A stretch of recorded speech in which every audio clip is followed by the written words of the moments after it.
হঠাৎ করে কেউ যদি আপনার ফেসবুক মেসেঞ্জারে মেসেজ দিয়ে বলে যে আপনার খুব কাছের বন্ধু একটা মেয়ের সাথে রিলেশনে জড়িয়ে পড়েছে বা সে বিভিন্ন ধরনের অনৈতিক কাজের সাথে জড়িত আছে, একটা মানুষ কোনো কিছু চিন্তা ভাবনা না করে হয়তো বিশ্বাস করবে, কারণ এখন ডিজিটাল যুগ, ডিজিটাল কমিউনিকেশনের যুগ। আপনাকে বিশ্বাস করতে বাধ্য করাবে, আপনাকে বিভিন্ন ধরনের প্রমাণ দিবে বা বিভিন্ন ধরনের ভিডিও দিবে যে আপনি এগুলো করছেন। তখন আপনি বিশ্বাস করতে বাধ্য হবেন। সত্য বলতে কি, এরকম একটা ঘটনা কিছুদিন আগে আমার সাথে ঘটেছিল। আমার কলেজ ফ্রেন্ড তার ফেসবুক প্রোফাইলের রেফারেন্স দিয়ে আমাকে একটা মেয়ে মেসেঞ্জারে দিছে, মেসেজ করছে যে ভাইয়া আপনার সাথে একটু কথা ছিল। ঠিক আছে, কি কথা? পরে মেয়েটার সাথে আমার কথা হলো, মেসেজ আদান প্রদান হলো। সে বলতেছে যে আপনার ফ্রেন্ডের সাথে আমার অনেক দিনের সম্পর্ক, সে আমার সাথে অনেক কিছু করছে। সে এখন যদি সে আমার সাথে কথা বলতেছে না, সে যদি এখন আমার সাথে কথা না বলে, তা আমি কিন্তু আমার কাছে তার অনেক প্রমাণ আছে, আমি এগুলা আপনাকে সহ আপনাদের অনেক ফ্রেন্ড সার্কেল আছে তাদের আমি শেয়ার করে দিব, সবাইকে জানিয়ে দিব।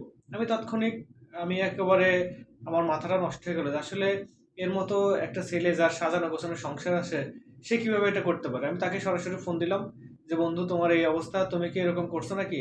মেয়েটার সাথে যোগাযোগ করো, নাহলে তোমার অনেক ক্ষতি হবে। সে তোমাকে, এর কিছুক্ষণ পরেই সে ওই মেয়েটাকে ভয় ভীতি দেখালে এবং পুলিশের কথা বললে মেয়েটা তাকে ব্লক করে ছেড়ে গেছে। কিন্তু দেখুন, বিভিন্নভাবে মানুষ এখন আমাদের বিভিন্ন ফেসবুক, ইউটিউব বা বিভিন্ন জায়গায় আমাদের ভিডিও এবং ছবি থাকে, যার কারণে এই ছবি এবং ভিডিওগুলো নিয়ে মানুষ খুব সহজেই এডিটিং করে একজনের সাথে আর একজনের ফেস মিলিয়ে বিভিন্ন ধরনের খারাপ কাজের ভিডিও তৈরি করা যায় এবং এগুলো দিয়ে মানুষকে হেনস্থা বা ব্ল্যাকমেইল করা যায়।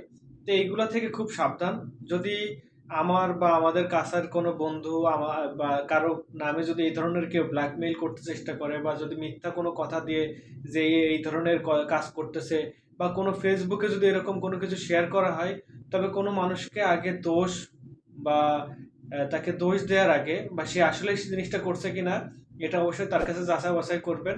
কারণ এই ডিজিটাল কমিউনিকেশনের যুগে একটা জিনিস খুব সহজে ভাইরাল বা প্রচার হয়ে যায়, যার কারণে আমরা একটা মানুষকে দোষ দেওয়ার আগে বা একটা মানুষ ব্ল্যাকমেইলের শিকার হয়েছে কিনা আগে এটা জানতে হবে।